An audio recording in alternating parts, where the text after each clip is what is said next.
Good evening, everyone, and welcome to the Franchise Tag Podcast with your host, Freddie Hall. Welcome back, Sky, Johnny, and Adam. We have a lot to talk about. 4 games, the divisional round over the weekend just gone. A lot of exciting football, and then we move on to the AFC Championship and NFC Championship coming this weekend. Very exciting times. Lots going on. Me and Sky will actually be out, partaking in a few beverages, maybe a little bit of food, some nibbles. We'll be at an unknown location, soon to be known, and we'll be doing some bits and bobs from there on our Instagram on the night. It should be really good fun. But we're going to crack right into it for this evening because we've got a lot to talk about. There's a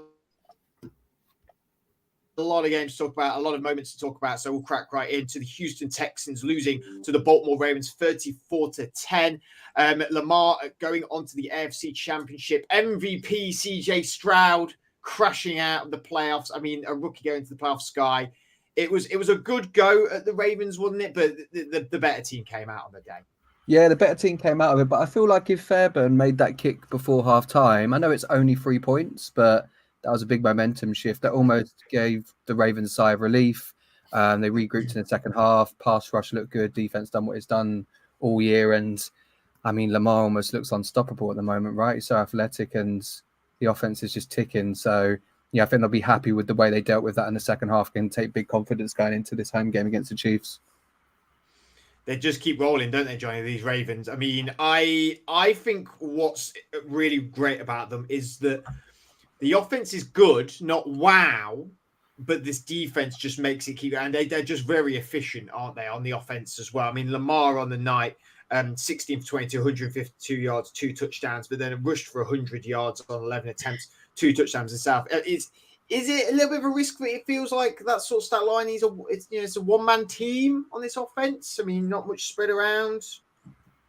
Well, I think the game itself was a game of 2 halves where the Texans defense stepped up in the first half, as it has done, I think, in the second half of this year, but were completely nullified both offensively and defensively, which I don't think we'd seen from the Texans for that long. And yeah, the Ravens didn't necessarily get out of second, third gear until, I mean, the defense was unbelievable in the second half. But yeah, I think you've got a point where Lamar was just able to make a switch and without necessarily having too much help from everyone around him. But I think this team is just built up.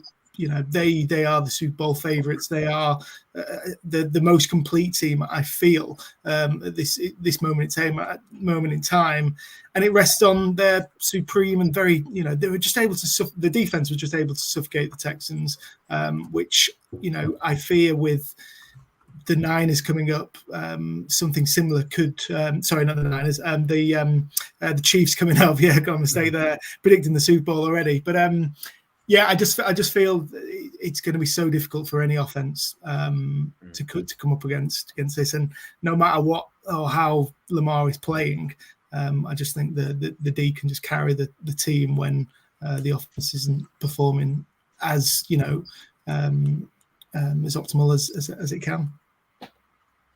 I think there's the 3 teams, Adam, in this playoff run that could have gone out at any point and gone home happy in a way. And the Houston Texans is one of them teams. I mean, how positive is it this season been for them? I mean, to go from one of the worst teams in the NFL to really just a very big, bright spark now. CJ Stroud's looking great. Tank Dell, before he went down injured, was looking phenomenal. The rest of their wide receiving corps looking good. The O-line's not been too bad this year. The defense has got some. I know they've drafted Will Anderson, but they already have some decent pieces on there. This must, with D'Amico Ryans' first year as well. I mean, how positive must they be coming out of this?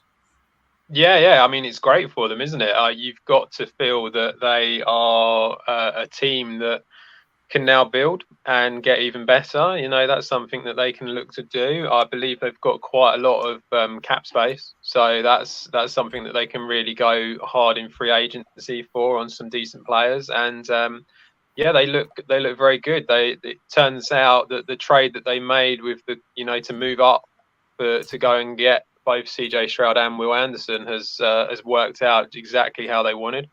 And they're a team that, as you said, they didn't necessarily need to win this year in order to still have a good season. But they're a team that are young, and you got to think all the time you got Stroud there, you got a chance. So yeah, I think that's definitely a positive outlook for them for the future. Yeah, for sure. I mean, I've been so impressed with CJ Stroud this year. I mean, I know me and Sky have joked around about the MVP thing a few times. I know, like Adam and Andrew, you two are both like, well, we're not surprised because we knew how good he was in college. But I think there's a lot of people who don't watch college, and they're going to be thinking this guy could be one of the mainstays at quarterback for the next 10 plus years. I mean, he's a really big factor. It would be great if he stays in Houston that whole time. It's really positive. D'Amico Ryan's taking his first head coaching role, is sort of shaping this defense. He could have had the comparison to like Robert Saleh over in New York, where they've both sort of gone on that same path, I suppose, and through that same coaching structure. But it feels a little bit different over at Houston. And then with the Ravens, as a Steelers fan, I mean, I've seen them a lot this year, and they were woeful against us in one game, but then obviously played the second team against us in the second game, and they were still pretty decent, even though we got the win. This is the team to beat. It feels like they're not missing a beat at the minute. They're so efficient on the offense, and this defense is full of some really, really great players, and they seem to not be putting a step wrong either. We'll move on to the next game. I will start with Adam on this one because we're looking at the Green Bay Packers loss against the San Francisco 49ers, 24-21. I mean, from a Packers fan, how was the feeling of this game? It was a good run. Jordan Love still a very good quarterback. Played his heart out in this game as well. What's the review from the Packers' point of view? We're probably going to get a slightly more balanced one now compared to what you would have got on early hours of Sunday morning over here. Yeah, disappointing at the time. But you can't be disappointed with the season as a whole. I think it goes to show that he's more than capable. And I think if you look at the game, purely as the game, we should have won. We had the opportunities to win. We got down into the red zone, I think, twice or three times in the first half and only came away with 6 points. A lot of people were complaining about the 4th and 1 appalling attempt of the Philly move that they do. It might have been a bad spot, it might not. It's not really something to worry about too much, I don't think. It was just not really something that we've ever done before. So a bit of a surprise that they even went for it, to be honest. But I think they played pretty well, and the future's very bright with a very young team. We've got absolutely no cap space, so forget about free agents. But come 2025, there's going to be tons of it. So yeah, I think that's probably the way that you've got to look at it. But yeah, at the time, pretty disappointing given how well they played. Well, I still think you've got such positive hopes for the future. Oh yeah, yeah, definitely. They look very good, and the offense is kind of sorted to a certain extent. I think they probably need to go a bit more into O-line, and I would argue another running back as well to sort of go with Aaron Jones. But yeah, the defense is where the improvement needs to be made. Johnny, not quite the steamroll for the 49ers as maybe they would want in this playoff run. They certainly were taken to the edge of the game, but still came out on top. How much is that going to do for their confidence going into the NFC Championship? Yeah, I think they were probably quite lucky at the end of the day. The Packers controlled this game for 3 and a bit quarters, but that's the Niners. They've got so many superstars. Christian McCaffrey once again put the team on his back and look quite unstoppable against the Packers D. But there were points in that game where many were calling for Brock Purdy to come out. He wasn't. He was missing a lot of throws. Wasn't taking many risks in this whole debate over game manager, etc. but he came good in the end, and ultimately it's about the final score. So it was a sloppy win. I'm concerned a little bit about the Niners defense, both pass rush, and I'm unsure about how they're going to stop the run against Detroit. We saw how good Jahmyr Gibbs and David Montgomery, they've been brilliant all year, but how much they obliterated the Bucs, who weren't necessarily that bad on the weekend. So that's going to be a really, really interesting part of the field that we're going to be looking at. But and obviously Deebo Samuel, his injury, could that play a big part? Obviously they've got a lot of guys, elsewhere, but yeah, that could be another significant factor. But yeah, the Niners, they march on. It's going to be a really, really good game against the Lions. I think they're obviously a step up from the Packers at the moment. Can they match them? It's going to be one hell of a game. Yeah, like Johnny said there, Sky, they were slow off the mark. I mean, the Purdy stat line in the end is really good, but he came back from, they had to win the game. So it was 23-39, 252 yards, sorry, not 352, and one touchdown. How much do you think that he can put this team on his back and keep progressing through? Because he like Joe said, he was sloppy, but ultimately pushed him over the line. Or is that easier said than done because of the superstars that he has on this team? Yeah, I feel like he needs to get it going. I'm going to tie in the Packers here because of all these teams we talk about, right? Everyone talks about Super Bowl windows. I mean, the Niners one as well. I know it's only Purdy's second year as a starter, but there's a lot of aging superstars. When you talk about your Kittles, your McCaffreys, etc. And a team like, I feel like when we spoke about Houston, me and you feel happy for them because they've dealt with injuries throughout the season. If I was a Packers fan, I'd be annoyed because they were getting healthy at the right time. Aaron Jones was playing phenomenal. He's 29 now. We've seen teams like the Giants win a Super Bowl with 9-7, 10-6 records. I think the Niners were there for the taking, and the Packers could have beat them. But the 49ers are probably reveling in the fact that I feel like everyone's writing them off now. And, someone like me, or for a lot of us, them and the Ravens have been talked about to win the Super Bowl all year. So it maybe is the perfect opportunity for the 49ers now to sort of silence all the critics, go under the radar for the week. Everyone's on sort of the Lions hype train because they've had 2 good wins. But yeah, Purdy, like you said, the stat line looks good, but he was definitely nervous at the start when he almost threw that pick to Savage early in the game. But I guess Shanahan will be saying, look, you didn't turn the ball over. We still got it done. Keep doing what you've been doing all year, and they should be in a good place. But like Johnny said, I think the main thing is Deebo going to be healthy? Because if not, then you're looking at a Ray McLeod or someone else to sort of step up and do his job. I think they're more than capable of some of these guys doing that. I think they've got a few players who are pretty good at stepping up and filling in for these roles, but losing Deebo Samuel if they don't have him for the weekend, which I feel like it was confirmed they won't, but maybe I misread that. It's a big loss, but like we've said, they've got a lot of stars on this team. We'll move on to the Lions game. Seems as we were just sort of talking about them, and the Detroit Lions beating the Tampa Bay Buccaneers 31-23. Sky, I'll stick back with you. I am like in full Lions mode here. I love this team, man. I mean, since Dan Campbell's taken over, this team has just got like a ruthlessness to them and a never say die attitude, hasn't it? What a pleasure they are to watch. Yeah, I love them too. And I know I picked the Bucs earlier in the week, but in the video that I did for us, I said by the time the end of the week rolled round, I would see sense and go with the Lions. Because they are that good, right? They've got the 1-2 punch with Gibbs and Montgomery. Goff is... Yeah, I mean, I've looked at his stats, 52-70 so far over those 2 games, 564 yards and 3 touchdowns with no picks in 2 playoff games is phenomenal. I just think the only worry for me is their defense seems to be relying on Aiden Hutchinson. And if the Niners can click, it's almost going to have to be a one-man wrecking ball. Because I think with the way that the Packers were playing, I would say their defense on current form was probably even arguably better as a collective than the Lions. It's just that Lions have got that superstar player.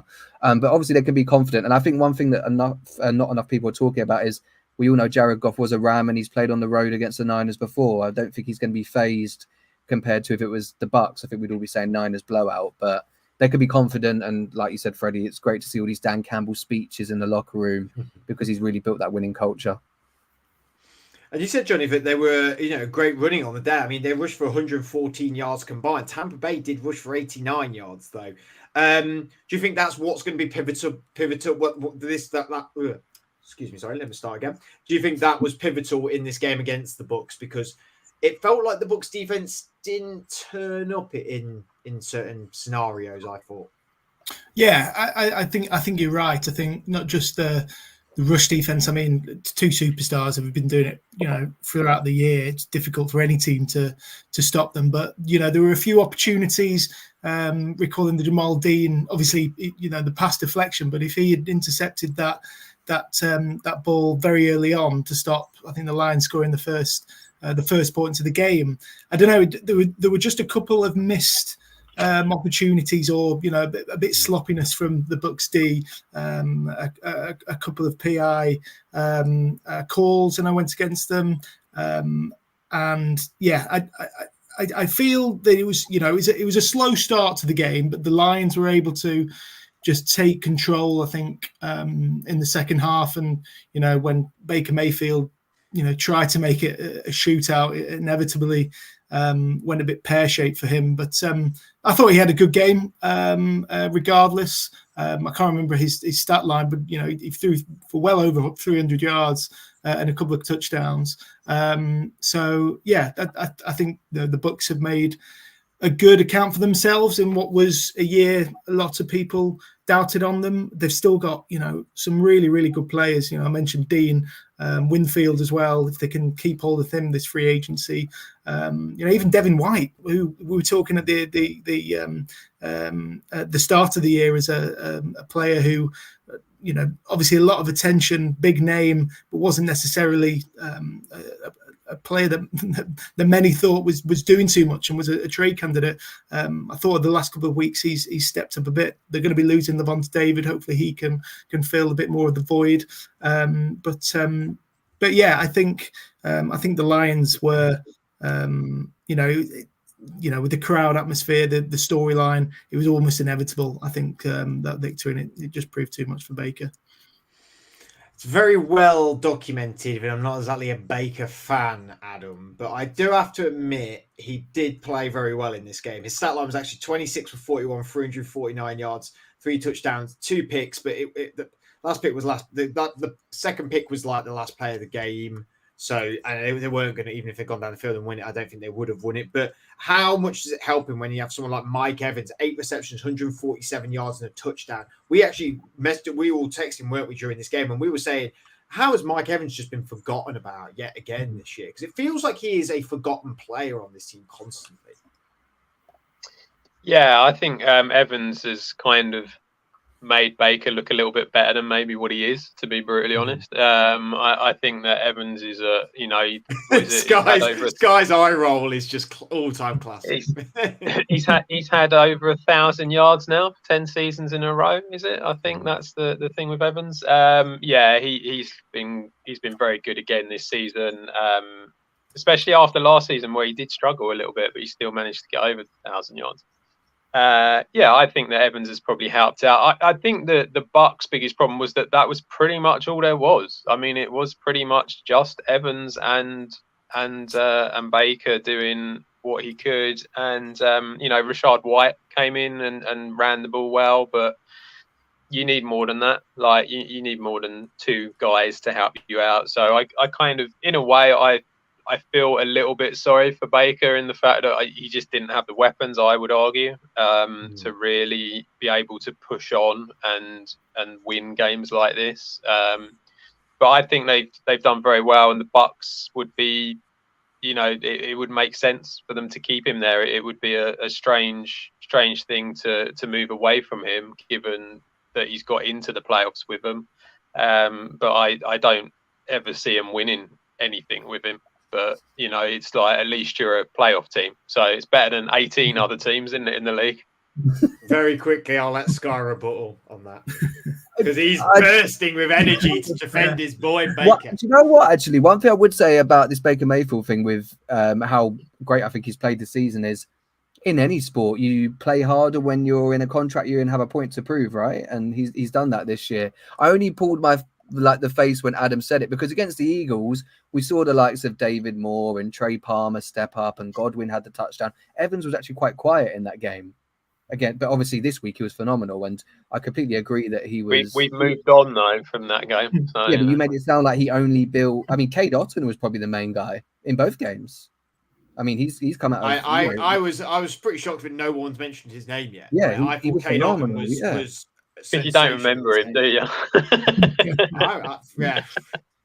But he is a promising up and coming tight end. He's very young, and he will be if he can keep developing in this game, he's going to be really good. And we'll be interested to see what happens with Mike Evans.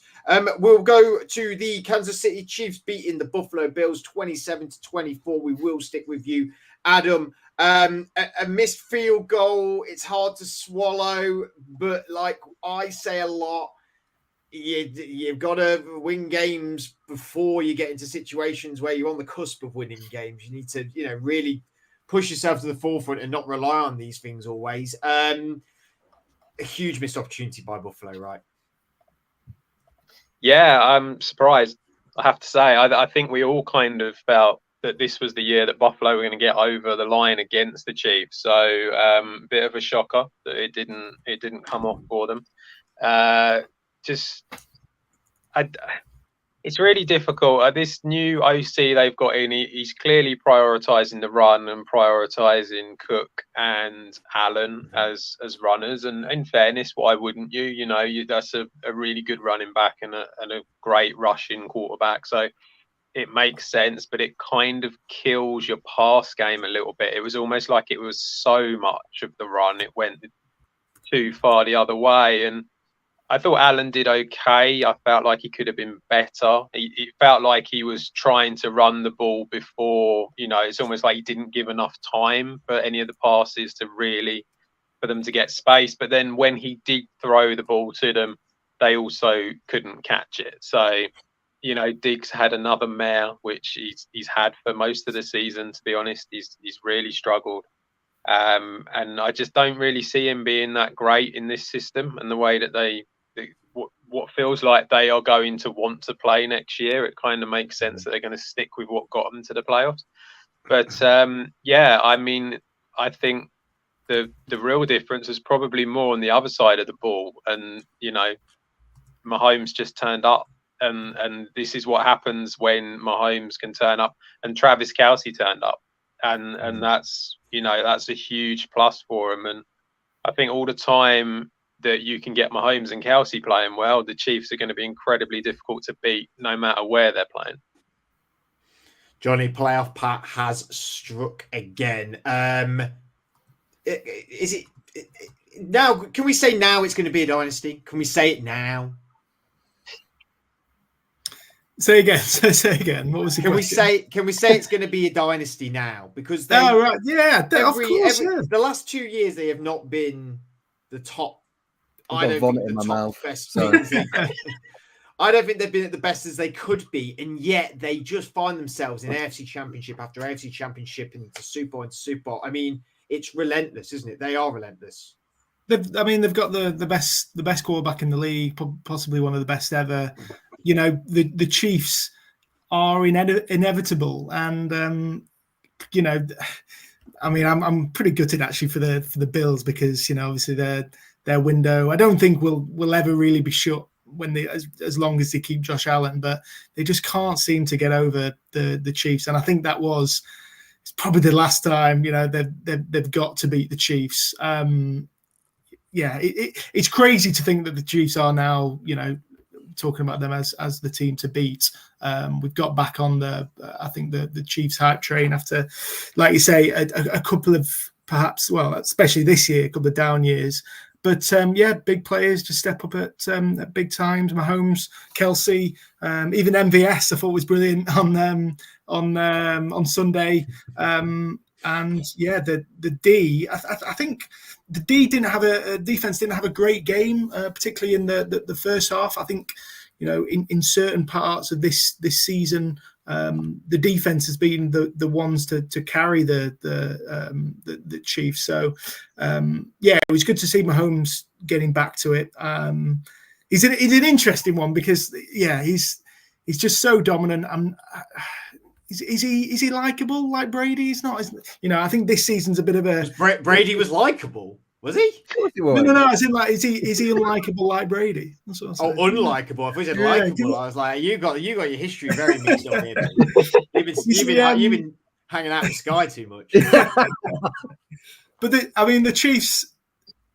I don't know. I've never not liked the Chiefs, but I feel this year's been the first time we've thought of them, as in a bit more of a negative sort of light. Maybe that's to do with Patrick Mahomes' like outbursts, Taylor Swift maybe having a bit of an impact. But yeah, I feel they are playing the villains really, really well. And I'm backing the Ravens to beat this team, but you cannot rule out Patrick Mahomes. He's just such a game changer, and that's what wins you championships at the end of the day. You got to be careful hanging out with Sky, because if you hang out with him too long, you start thinking that Tony Romo was the second coming of Jesus, and then it goes even more wild.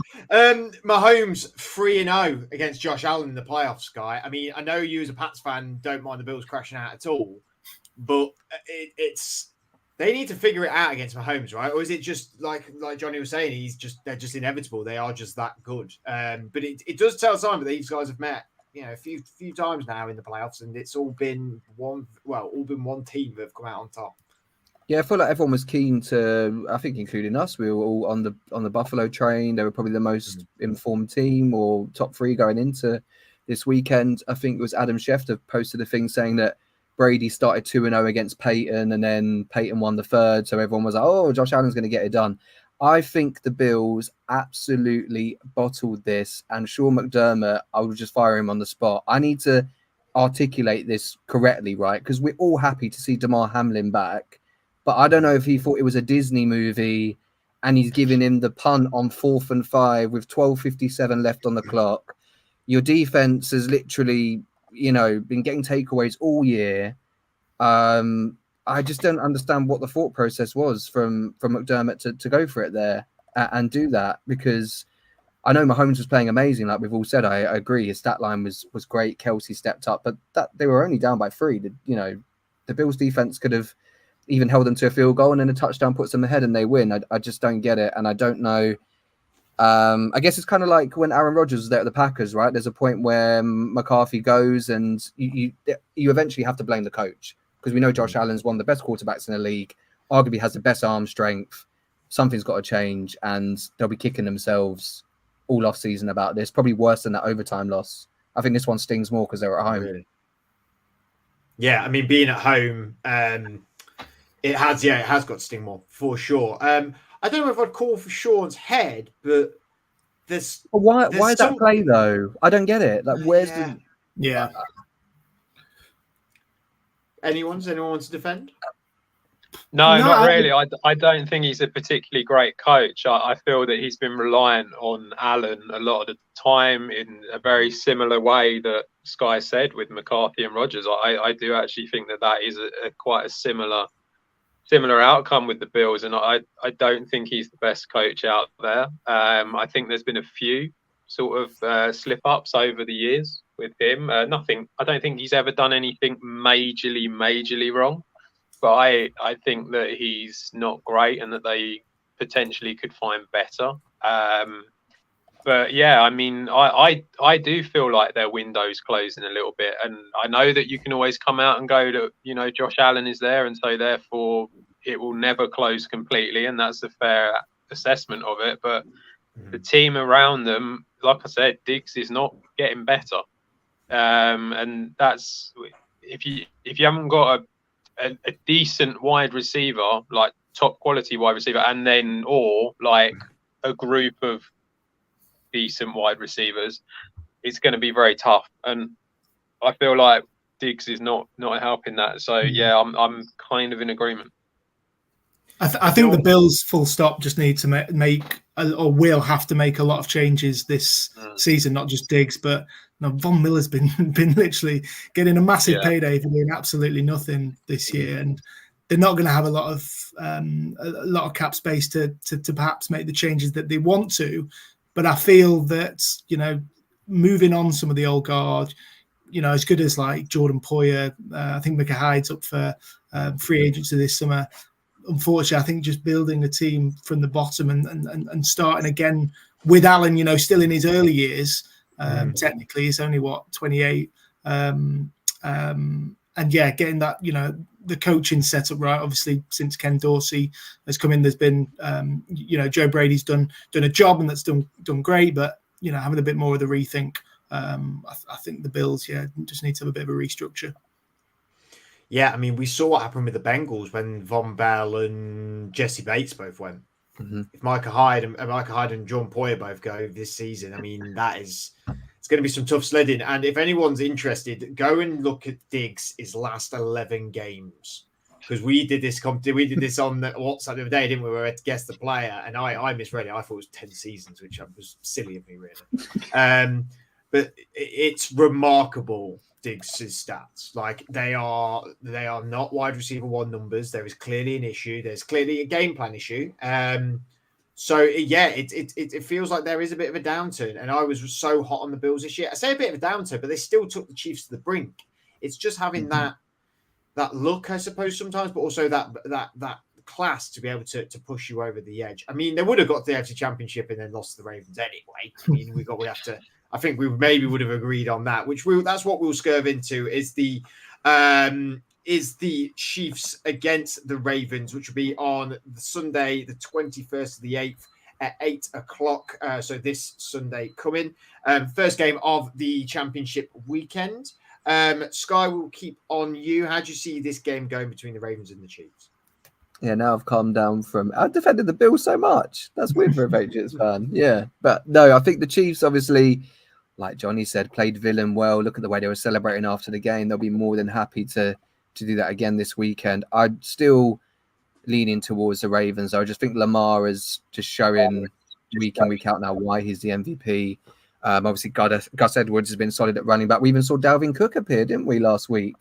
It's nice to have Does Dalvin Cook get a ring if they win it? Yeah, even Zach Ertz is going to get one of the line wins. Everyone's jumping on the ring train. Do they not have that thing like they do with like FA Cups where you have to been in the squad for a certain amount of FA Cup games? Nah, even like injured players get it. Like if they play a couple of games to start the season, then they're out. If you're like still kept around on the roster, everyone gets a ring. But will the Ravens get their ring? Who knows? I feel like I know Adam's all in on them, but Zay Flowers for me, he's the one with the game-changing speed. That's something the Ravens have lacked, which has hindered them in recent postseason years, right? And I think that's going to be difficult for the Chiefs secondary. You can talk up the Chiefs pass rush, but I just feel like that could expose the secondary. And I don't know the news on Mark Andrews, but if he plays, that's a huge lift as well. So I think we will probably all agree that none of us would say any team's going to win this by more than a touchdown. I wouldn't be surprised it went to a last-second field goal again. But at this point in time, I'd side with the Ravens. Well, I don't know about that. You're going for a blowout? I'm going to go over to Adam because he was very much backing Ravens all the way. So what's your defense for that, I suppose? Is it the defense? Is that the defense? I haven't seen anything to change my mind.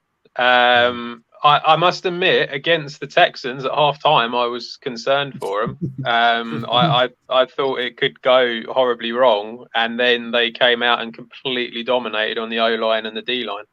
And I think they'll do the same again in that respect of dominating at that point. I don't think they'll win like 34-10. I think it will be quite close between the two.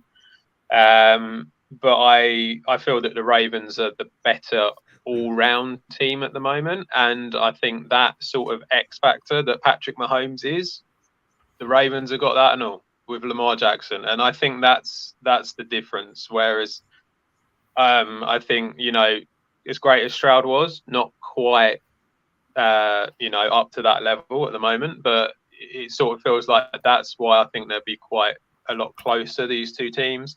I think the Ravens defense has been great. Probably the best of in the whole league. The only one that you could argue with, I think, is the Browns when they were in it. I think you could argue that they were very good, but the Ravens have been great, and Lamar's looked good all season. And he's got weapons. He can run. This is the difference. He's got dual threat now, because not only can he just use his legs, he can throw the ball really well, and that's something that obviously was lacking with the lack of receivers. But now that they're there, it feels like it's going to carry on. And I said it after we watched them in week 7, was it? They look I thought they looked very good against the Titans over here. And I know it's only the Titans, but you can tell a team that's playing well. And it hasn't, to me, apart from the odd game or two, especially the one against your Steelers, Fred, apart from that, it hasn't really dropped off. No, it feels like it hasn't dropped off at all. We'll look though towards the NFC Championship, which will be later in the night at 11:30. Detroit Lions going to the San Francisco 49ers. Johnny, I mean, America's team is Lions at this point. We're the neutral team. They're like the Everton of like 7 years ago. Sorry? Everton like 8 years ago were like the people's team. Like people liked Everton. No, America's team is the Lions. Most Americans. Not in Wisconsin, it ain't, mate. Not in Wisconsin. And certainly not here.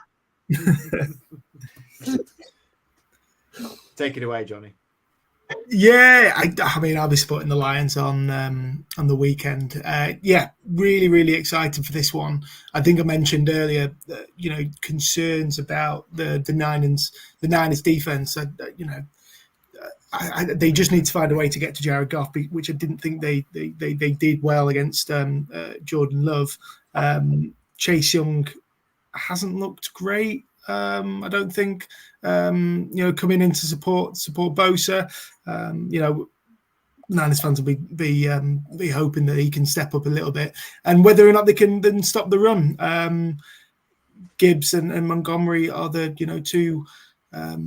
Apart from St. Brown, I think the two key pieces for the Lions as weapons on offense. But then, on the flip side, the Niners have weapons of their own. So I'm expecting it to be, a really close affair, similar to the Packers. I think, it could be sloppy, certainly nerves, I think, especially for the Lions, could play a huge part. But I could see either team nicking it. I'll go with the Niners because I think they have experience. The more experience, we could see how I think slow the Lions started this week. I think if that happens again, it could turn a little bit ugly for Detroit. But yeah, two excellent teams. But yeah, hoping the Lions can pull up on the upset. We'll finish off with Sky for today's looking at these games. The Lions 49ers. For me, it's about the Lions to win this. They've got to harass Brock Purdy. You've got to make Brock Purdy really uncomfortable. Do you think there's any way they do this?